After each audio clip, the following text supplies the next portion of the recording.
আসসালামু আলাইকুম। আশা করি সবাই অনেক ভালো আছেন, সুস্থ আছেন এবং আমার জন্য যথাসাধ্য দোয়া করছেন। আমরা গত ভিডিওতে মূলত দেখেছিলাম যে আমাদের যদি ফেসবুক পেজ থাকে তাহলে আমরা আমাদের ফেসবুক পেজের থ্রুতে আসলে কিভাবে বিজনেসটাকে সুন্দরভাবে সঠিকভাবে অপটিমাইজ করতে পারি এবং রিটার্গেটিং করতে পারি। এখন আমাদের তো অনেকেরই ওয়েবসাইট আছে, আমাদের ওয়েবসাইট না থাকলেও আমরা তথাকথিত ল্যান্ডিং পেজ ব্যবহার করি।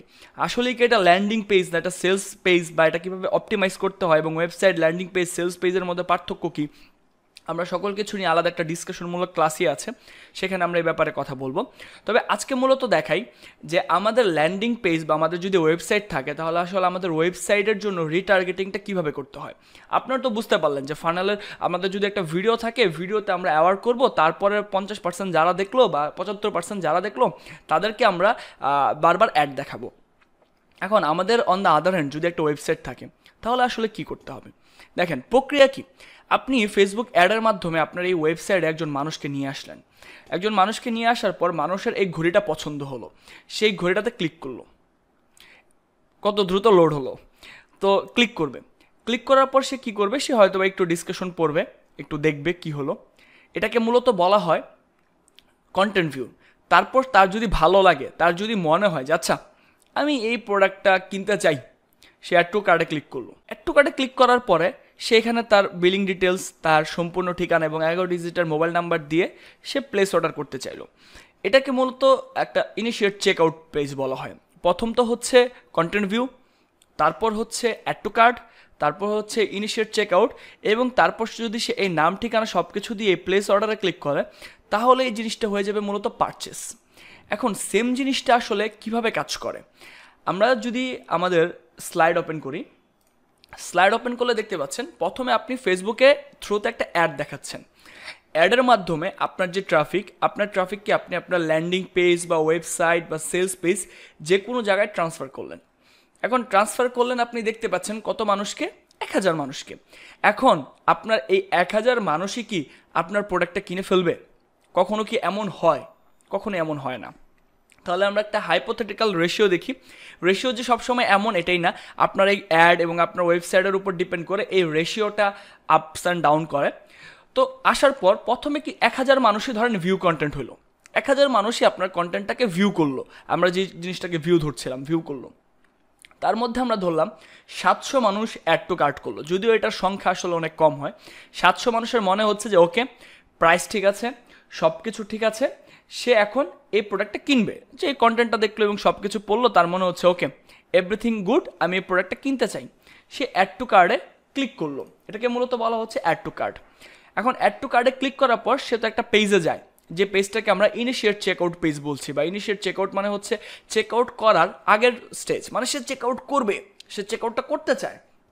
এখন সবাই কি ইনিশিয়েট চেকআউটের পর পারচেস করে? ব্যাপারটা কখনোই এরকম হয় না। এখান থেকেও অনেক মানুষ ব্যাক করে চলে যায়। যেমন তার হয়তো বা এখানে অনেক ডিটেলস দিতে হতে পারে, সেগুলো তার ভালো মনে হচ্ছে না, বা সে এখানে এসে চিন্তা করতেছে আমি কি কিনবো নাকি কিনবো না, এখান থেকেও মানুষ চলে যায়। এবং দিন শেষে কিছু মানুষই প্লেস অর্ডার করে, যাদেরকে মূলত পারচেস বলা হচ্ছে। তার মানে আসলে ঘটনার কি হচ্ছে, অনেক বড় মানুষ, এখানে যদি আমরা 100 করি তাহলে 103%, এখানে আমরা 1000 তাই 30 দেওয়া আছে, তার মানে 3% আসলে সর্বোচ্চ যেটা তারা কিনে। এখন দেখেন 200 মানুষ ইনিশিয়েট চেক আউট করতে চেয়েছিল, মানে তারা কিনতে চেয়েছিল, তারা কোনো একটা কারণে কিনে নাই। 700 মানুষের মনে হয়েছে ওকে দ্যাটস গুড, যে প্রাইসটা দেওয়া আছে এই প্রাইসটা আমার জন্য গুড অ্যানাফ, আমি এই প্রাইসই কিনতে চাই, কিন্তু ইনিশিয়েট চেক আউট পেজে যে সে কিনে নাই। এবং কিছু মানুষ পারচেস করছে, যারা পারচেস করছে তারা তো কুইট গুড, তাদেরকে আর আমাদের গুতাগুতি করে লাভ নেই। তাদেরকে আমরা পোস্ট পারচেস অ্যাড দেখাবো, যেটা আসলে আমরা যখন ফানেল তৈরি করব, পোস্ট পারচেস অ্যাডটা মূলত রিটেনশনের জন্য তৈরি করা হয়।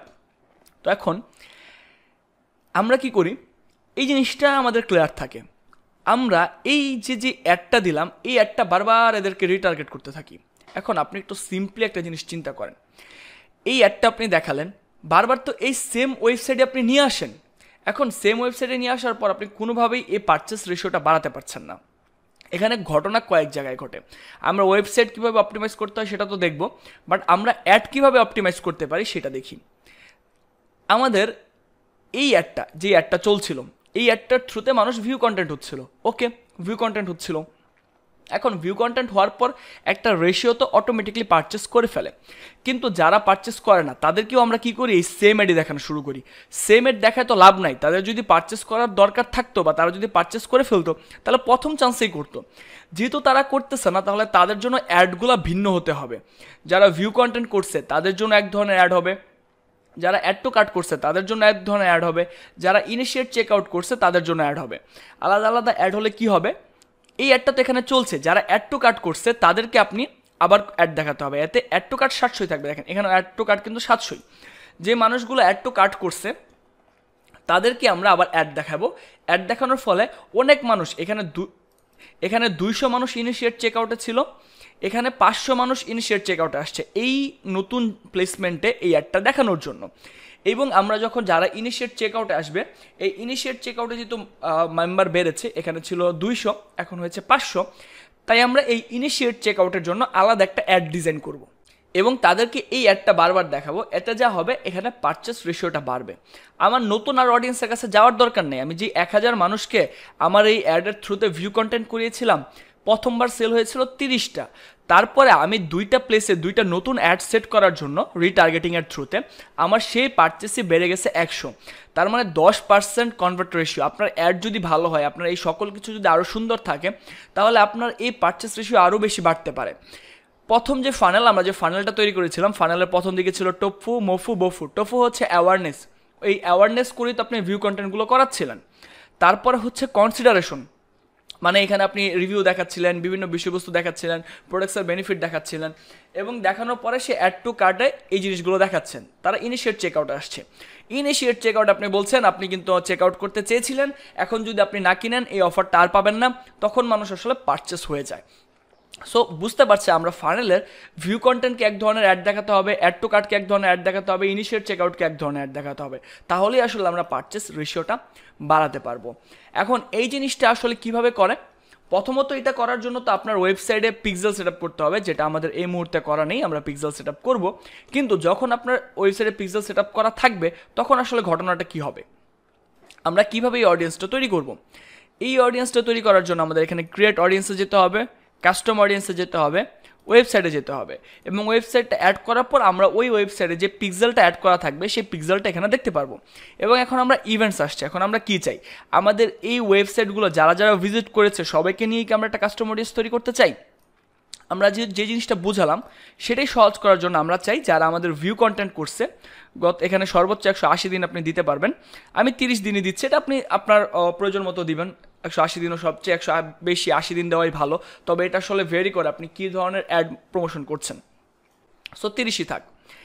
আমি চাই যারা আমার ওয়েবসাইটে ভিউ কন্টেন্ট করেছে তাদেরকে নিয়ে একটা অডিয়েন্স তৈরি করতে, তো আমি এখানে দিচ্ছি ভিউ কন্টেন্ট অডিয়েন্স। এবং এখানে ডেসক্রিপশন অপশনাল, আপনি যদি আরও বেশি কিছু লিখতে চান লিখতে পারেন।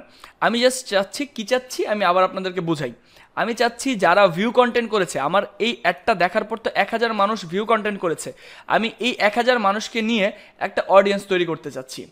এই অডিয়েন্স তৈরি করার জন্য আমার এই সেগমেন্টটা ফলো করতে হয়। এটা কিভাবে করবেন ইন্টারেস্ট আলোচনা আমরা আস্তে ধীরে করব। আমরা ক্রিয়েট অডিয়েন্সে ক্লিক করলাম, ক্রিয়েট অডিয়েন্সে ক্লিক করার পর ওকে। এখন আমরা চাই যারা আমাদের এই দেখেন কাস্টম অডিয়েন্স তৈরি হয়ে গেছে, আমার ওই যে 2700 মানুষ ওই ভিডিওটা দেখেছিল, 2700 থেকে 3200, সেটা রেডি হয়ে গেছে এবং এটা পপুলেটিং হচ্ছে। মোটামুটি এই যে সাইজটা ভিডিওস, মানে আপনি যদি ফেসবুকের মেটা সোর্স থেকে নেন তাহলে সর্বোচ্চ 1-2 ঘন্টার মধ্যে আপনার যে অডিয়েন্স সেটা ক্রিয়েট হয়ে যায়।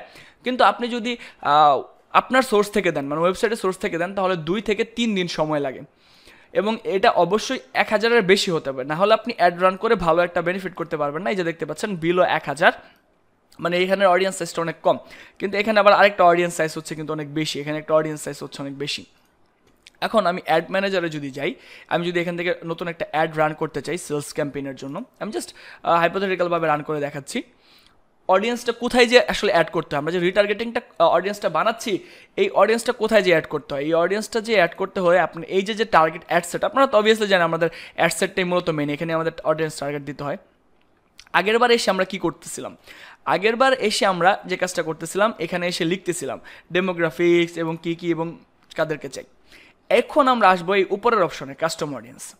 কাস্টম অডিয়েন্সে ক্লিক করার পর আগে কিছু ছিল না, এখন আপনি দেখতে পারবেন নতুন করে 2টা কাস্টম অডিয়েন্স তৈরি হয়েছে। এই যে ভিউ কন্টেন্ট অডিয়েন্স, এটা পপুলেটিং হচ্ছে, যার কারণে এটার সাইনটা এরকম, আর এটা পপুলেটিং হয়ে গেছে। এখন আমি কাস্টম অডিয়েন্সে যে channel I news 75% video views run করলাম, এবং আর কিচ্ছু করবো না। এখানে লোকেশন যা যা আছে সব এগুলো কিচ্ছুতে কাজ করতে হবে না, আমরা জাস্ট প্লেসমেন্ট দিয়ে আমাদের অ্যাডটা সেট করে দিব, যে যারা আমাদের সম্পর্কে জানেন, বুঝেন, দেখছেন, আমরা চ্যানেল আইতে আমাদের যে প্রমোশন করে আসছি, অমুক তমুক এই সেই করছি, আপনারা যদি আমাদের সার্ভিস নিতে চান তাহলে দ্রুত যোগাযোগ করুন। আর মাত্র কিছু সংখ্যক মানুষকে আমরা অনবোর্ড করতে পারবো, বা আর কিছু সংখ্যক মানুষকে আমরা হয়তো বা কোর্স সেল করতে পারবো, এভরিথিং আপনার প্রোডাক্ট অনুযায়ী আপনি দিবেন। এখন ধরেন আমরা একটা ঘড়ি বিক্রি করতে চাচ্ছিলাম, তাহলে আমাদের কাস্টম অডিয়েন্সটা কীভাবে হতো, আমরা এটা দিতাম না, তখন আমরা আইসা দিতাম হচ্ছে এখানে যেতাম, কাস্টম অডিয়েন্সে যেতাম, ভিউ কন্টেন্ট অডিয়েন্স, এবং এটুক করার পর আমরা এখানে অ্যাডে চলে যেতাম, বলতাম আপনারা আমার এদের প্রোডাক্টটা কিনছেন না কেন, এই প্রোডাক্টটা স্টক লিমিটেড, এই সেই ব্যাপারগুলো বলার চেষ্টা করতাম। কি বলার চেষ্টা করতাম, এই যে কনসিডারেশন স্টেজে যেটা থাকে, আপনি যে শুধুমাত্র ভিউ কন্টেন্টেরই করতে পারবেন এমন না, আপনি যদি অডিয়েন্সে আসেন, ভিউ কন্টেন্ট ছাড়াও আপনি ওয়েবসাইটে যদি যান, কারা অ্যাড টু কার্ট করলো, এই যে কারা আমরা পারচেস করলো, কারা পেজ ভিউ হলো, ইনিশিয়েট চেক আউটে কারা কারা গেলো, সব কিছু আপনি এখান থেকে ডিফাইন করতে পারবেন। সো আশা করি কীভাবে আসলে কাস্টম অডিয়েন্সটা মেক করতে হয় এবং কাস্টম অডিয়েন্স মেক করে আপনার কীভাবে টার্গেট করতে হয়, এই জিনিসটা আপনাদের মোটামুটি ক্লিয়ার হয়ে গেছে। তবে যে জিনিসটা বোঝাতে চাচ্ছিলাম, শুধুমাত্র রিটার্গেটিং করলেই যে আপনি ভালো একটা রেজাল্ট আনতে পারবেন, ব্যাপারটা কিন্তু মোটেও কখনো এরকম না। আপনি রিটার্গেটিং করলে যে জিনিসটা করতে পারবেন, আপনি একই অ্যাড মানুষকে বারবার দেখাবেন। এখন একই অ্যাড যদি আপনি মানুষের প্রয়োজন ছাড়া এই অ্যাওয়ারনেস আপনি একটা অ্যাড তৈরি করছেন, এই অ্যাডটা বারবার তাদেরকে দেখাচ্ছেন, তারা আসলে বিরক্ত হবে, এবং বিরক্ত হলে কি হয়, বিরক্ত হোক, আমি চাই তারা বিরক্ত হোক, ব্যাপারটা কখনো এরকম না। আপনি যদি বারবার তাদেরকে বিরক্ত করতে থাকেন, আমরা কিন্তু দেখছিলাম যে আমাদের অ্যাডটা কেমন পারফরমেন্স করে সেটা অ্যাড কোয়ালিটির উপর নির্ভর করে। আর অ্যাড কোয়ালিটি কীভাবে নির্ভর করে, মানুষ কি আমার অ্যাডটা পছন্দ করছে কিনা। একই অ্যাড যখন আপনি মানুষকে বারবার দেখাবেন, তারা আপনার অ্যাডটাতে রিপোর্ট করে দিবে, আপনার অ্যাডটা তারা হাইড করে দিবে। এরকম যদি করে তাহলে আপনার যে অ্যাড, ওই অ্যাডের পারফরমেন্স ড্রপ করবে, অ্যাডের পারফরমেন্স সিম্পলি ড্রপ করবে, তখন আপনি আর এই অ্যাড থেকে ভালো পারফরমেন্স পেতে পারবেন না। তাই ফানেলের বিভিন্ন স্টেজের জন্য বিভিন্ন ধরনের অ্যাড প্রয়োজন। এখন বুঝতে পারতেছেন তো, যদি আপনি সরাসরি সেলস ক্যাম্পেইনেও যান, তাও আপনার জন্য কেন ফানেল প্রয়োজন। হ্যাঁ, আমি সরাসরি সেলস ক্যাম্পেইনে গেলাম, সেলস ক্যাম্পেইনে আমি পারচেস পেলাম 100টা 30টা, কিন্তু আমি তো আরও পারচেস চাই। আরও পারচেস চাইলে আপনাকে ফানেলের যে কনসিডারেশন স্টেজ, কনভার্সন স্টেজ, এই স্টেজের অ্যাডগুলো দেখাতে হবে। আদারওয়াইজ আপনি একটা ভালো সেল জেনারেট করতে পারবেন না। যদি আপনি ভালো সেল জেনারেট করতে চান, তাহলে আপনাকে ফানেলের বিভিন্ন স্টেজে অ্যাড টু কার্টকে এক ধরনের কন্টেন্ট, ইনিশিয়েট চেক আউটকে এক ধরনের কন্টেন্ট, এভাবে দেখাতে হবে। যদি এভাবে আপনি দেখেন, এবং এখানে এক্সক্লুডেরও একটা অপশন আছে, আমরা আরেকটু যদি দেখিয়ে দিই, আসলে শর্টে যতটুকু বোঝানো সম্ভব আমি আপনাদেরকে বোঝাচ্ছি। আমরা এখান থেকে একটা অডিয়েন্স আগে ক্রিয়েট করি। আমাদের তো পারচেস, এখন ধরেন অনেকে তো পারচেস করে ফেলবে। এখন যারা পারচেস করে ফেলবে তাদেরকে যদি আমরা বারবার একই ধরনের অ্যাড দেখাই, তাহলে তো তারাও বিরক্ত হবে, তাদেরকে তো আমাদের বারবার একই ধরনের অ্যাড দেখানোর প্রয়োজন নাই। তো আমরা পারচেস ক্রিয়েট করলাম, ডানে দিলাম।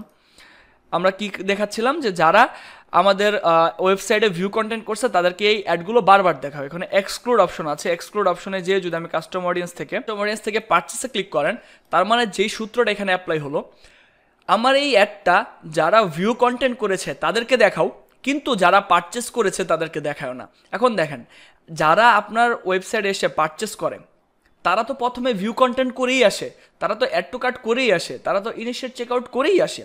তাহলে তাদেরকে এক্সক্লুড করতে হবে। যারা ইনিশিয়েট চেক আউট করেছে তাদেরকে অ্যাড টু কার্ট থেকে এক্সক্লুড করতে হবে, যারা পারচেস করেছে তাদেরকে ইনিশিয়েট চেক আউট থেকে এক্সক্লুড করতে হবে। এই ফর্মুলাটা এভাবে মূলত কাজ করতে হয়, যে যারা ভিউ কন্টেন্ট করেছে তাদেরকে দেখাও, যারা পারচেস করেছে তাদেরকে দেখিও না। যারা আমার অ্যাড টু কার্ট করেছে তাদেরকে দেখাও, যারা পারচেস করেছে তাদেরকে দেখিও না। এই সিস্টেমে আসলে ফেসবুকের অ্যালগোরিদমে খেলতে হয়। এই অ্যাড ম্যানেজার এত বড় একটা বিষয়, অ্যাড ম্যানেজারের জন্য মানে ফেসবুকে, আমি তো আপনাদেরকে খুব শর্টে ফানেল বোঝানোর চেষ্টা করছি, খুব শর্টে স্ট্র্যাটেজি বোঝানোর চেষ্টা করছি, এবং পরবর্তীতে আমরা অ্যাড স্কেলিংও দেখবো ইনশাল্লাহ, এবং আমরা পিক্সেল, সার্ভার সাইড ট্র্যাকিং এগুলোও করার চেষ্টা করছি। কিন্তু এত কিছু ফেসবুকের জন্য আলাদা একটা কোর্স হওয়া দরকার, মানে ফেসবুক অ্যাডস ক্যাম্পিংয়ের উপর, যেখানে হয়তো বা 50-60টা ভিডিও থাকবে।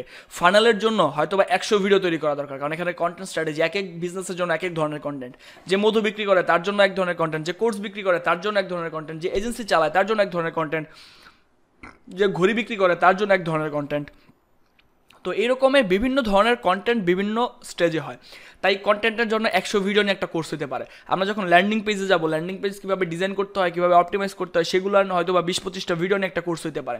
সো এতগুলো ভিডিও নিয়ে একটা কোর্স হবে, তো সেইখানে এই 12, 13, 15, 20টা ভিডিওতে কোনোদিনও কোনো কিছু বোঝানোর ওইরকমভাবে সম্ভব না। তবে আপনারা সব বুঝতে পারছেন, একটা ধারণা পাচ্ছেন কীভাবে কী করতে হয়। আই থিঙ্ক এইটা দিয়েও আপনি আপনাদের বিজনেস অনেক গ্রো করতে পারবেন ইনশাল্লাহ। সো পরবর্তী ভিডিওতে আমরা দেখব এই যে পিক্সেল বুঝলাম, আমাদের পিক্সেলটা দরকার, আমাদের পিক্সেল থাকলে এই হয়, পিক্সেল দিয়ে এই করা যায়। এখন প্রশ্ন হচ্ছে তাহলে পিক্সেলটা কীভাবে সেট করতে হয়, বা মার্কেটে সবাই এখন একটা কথা বলছেন যে সার্ভার সাইড ট্র্যাকিং। আসলে আমরা প্রায় 2-3 বছর যাবৎ সার্ভার সাইড ট্র্যাকিং করি। সো সার্ভার সাইড ট্র্যাকিং আমরা কিভাবে করি, আমরা কি আসলে গুগল GTM বা GA4 ব্যবহার করে করি কিনা, বা আমরা কোন স্টেজে আগাই, সব কিছু ইনশাআল্লাহ এর পরবর্তী ভিডিওতে আমরা ক্লিয়ার করে দেবো। তো সেই পর্যন্ত সবাই ভালো থাকবেন, সুস্থ থাকবেন, মনোযোগ সহকারে ভিডিওগুলো আবার দেখবেন, কারণ টেকনিক্যাল যে ভিডিওগুলো বোঝাচ্ছি এগুলো একটু বারবার দেখতে হয়। একটু বারবার দেখলে কি হয়, আপনারা খুব সুন্দরভাবে জিনিসগুলো বুঝতে পারেন। আপনারা যদি বারবার না দেখেন তাহলে এই জিনিসগুলো সুন্দরভাবে বুঝতে পারবেন না। তাই টেকনিক্যাল বিষয়গুলো আমার পরামর্শ থাকবে, বারবার দেখুন, কয়েকবার দেখুন, তাহলে ইনশাআল্লাহ আপনাদের জন্য বুঝতে অনেক সুবিধা হয়ে যাবে।